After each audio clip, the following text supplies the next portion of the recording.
Hi everyone! Welcome to the Empath Tarot guys. Another love reading. Time na sa general. Take what resonates lang po. Maybe some part of the reading makaresonate kayo. Some part of it hindi. Totally makaresonate na parang kwento ninyo ito or hindi naman kaya dahil iba't ibang mga energies, iba't ibang mga love connections. Pero tingnan po natin kung ano ang ating masasagap at anong mga mensahe sa buhay pag-ibig and life in general.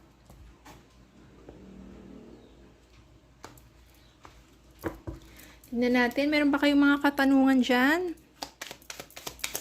Spirit guys, send me messages. Anong love connections ito? Lessons in life and guidance ang nais nyo iparating sa amin, mga aral at kabay sa buhay pag-ibig.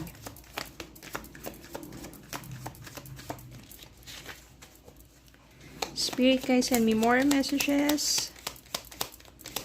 Anong love connections ito? Lessons in life and guidance ang nais nyo iparating. Ayan, tignan po natin itong mga to. Ano kayang mga energies to?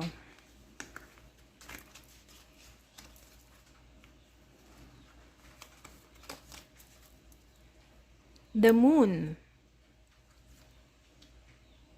Seven of Swords.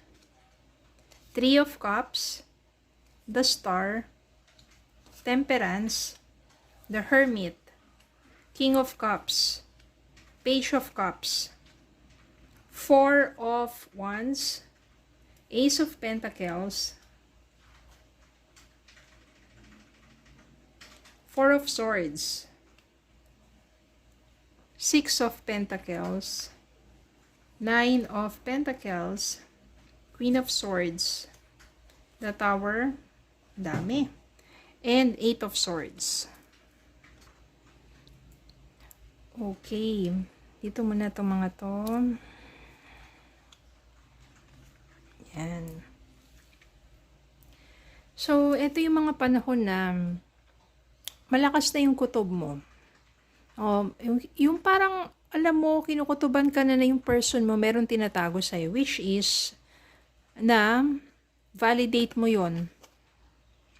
Meron talaga siyang kasinungalingan, meron siyang mga itinatago sa'yo.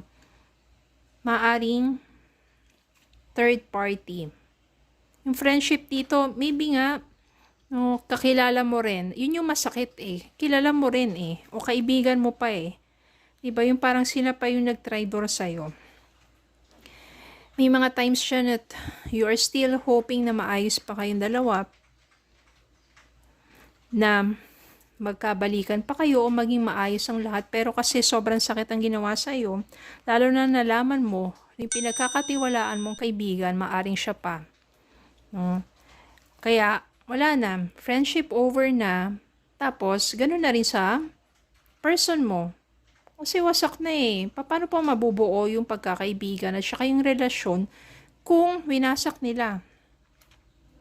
Naging mahirap para sa'yo, andito, kahit lumipas ang panahon, nananatiling nasa isipan mo at hindi mo makakalimutan ang ginawa sa iyo ng person mo at ng kaibigan mo.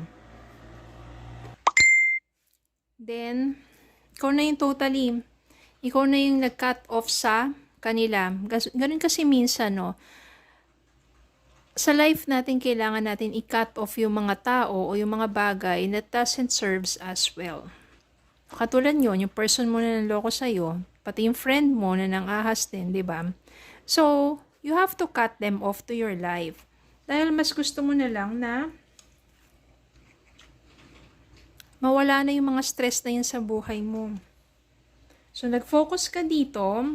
Actually, dito, dumating yung times na hermit mode ka. No, nagpakalayo-layo ka, hindi ka muna kumausap ng kahit mga, sabihin natin mga kaibigan mo. Ito yung mga panahon na soul searching, di ba? Kaya, nakatulong din naman sa'yo yun.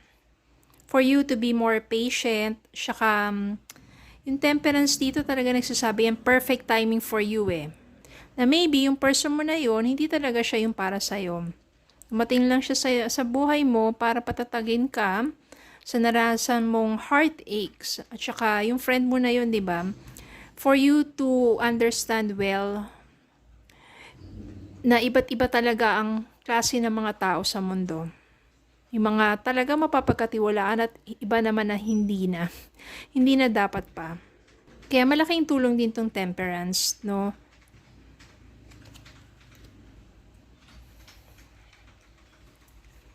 Nagpakasipag ka na lang. Yung 6 of Pentacles dito, you are just, yung time mo, nilalaan mo for charity, for community, ganyan. Maganda rin naman kasi, although naging single ka, independent, pero maganda takbo ng finances mo. No, maganda ang takbo ng pamumuhay mo. You are abundant. Kahit na sabihin natin single ka. Then, ito yung maganda kasi dahil pinapalago mo yung sarili mo at nagfo-focus ka sa sarili mo, hindi mo inaasahan, abundantly, di ba? Hindi mo inaasahan na merong darating na bagong love sa buhay mo. And this person offers you a more stable relationship, a new beginning. No, panibagong pagkakataon for you to trust a person again. Etong taong to, pag nakasama mo siya, mararamdaman mo na talagang minamahal ka. Ito si King of Cups. Kasi mature na to eh. Maaring mas may edad sa'yo to. Hindi naman siguro kalayuan ang agwat ng inyong edad. Pero siya yung someone who is mature. Napakamamahalin ka. Na yung mga panahon na palagi ka na lang nagdududa sa person mo, sa ex mo na yun, ito naman, panatag ang kalooban mo and you feel secured. You feel loved. With this person, King of Cups, muli kang natutong magtiwala at magmahal. Dahil itong taong to, pinaparamdam sa'yo na karapat-dapat kang mahalin. Kaya naman, muli kang iibig at muling sasaya ang puso mo with this King of Cups. Pero naman talaga minsan pag hindi talaga para sa'yo yung taong yung palagi na lang yung pakiramdam mo, palaging hindi panatag. Pati yung isipan mo, palagi ka na lang nag-worry. Pero kapag tamang tao, yung kasama mo, you feel secured, you feel safe. At natututo ka talaga magtiwala at magmahal muli. Nararamdaman mo yun sa kaibuturan ng iyong puso. At itong taong to na nandyan para umalalay sa'yo, gumabay sa'yo at mahalin ka. Hindi ka lolokohin.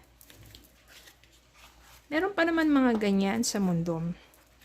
Minsan, hindi mo lang siya matagpuan muna.